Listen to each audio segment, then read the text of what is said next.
বাঙালির প্রিয় কচু বাটা রেসিপি নিয়ে আমি আবারও হাজির হয়েছি।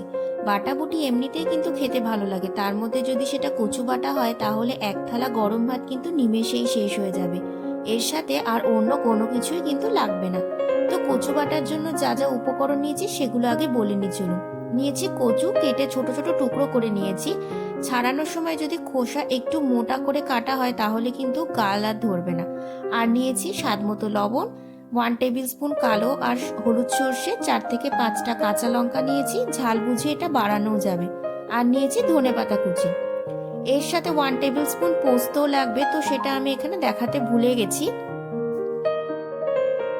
তো এবার সব কচু ভালো করে ধুয়ে নিয়ে গ্রেট করে নিচ্ছি। তো কচু তো গ্রেট করা হয়ে গেছে, এবার সেগুলোকে একটা সাইডে রেখে দিয়েছি। এবার যে সর্ষে নিয়েছিলাম ওই কালো আর হলুদ সর্ষে, লবণ, কাঁচা লঙ্কা আর পোস্ত শিলে দিয়ে অল্প জল দিয়ে আমি খুব মিহি করে বেটে নেব।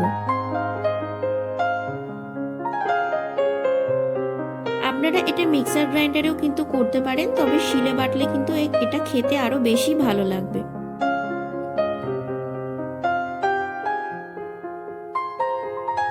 তো দেখুন সর্ষে পোস্ত বাটা হয়ে গেছে, এবার সেগুলোকে একটা সাইডে রেখে দিলাম। এবার গ্রেট করা যে কচু ছিল সেটা শিলের ওপরে দিয়ে এবার এটাকেও একবার ভালো করে বেটে নিচ্ছি।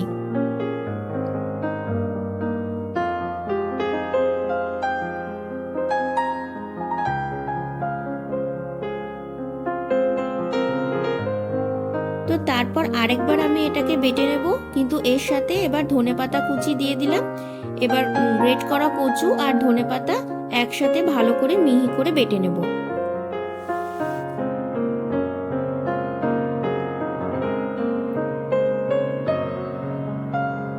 তো এবার একটি বাটিতে কচু বাটা নিয়ে তার উপরে ওই সর্ষে, পোস্ত, কাঁচা লঙ্কা যে বেটে রেখেছিলাম ওটা দিয়ে দিলাম। ভালো করে মিশিয়ে নিচ্ছি।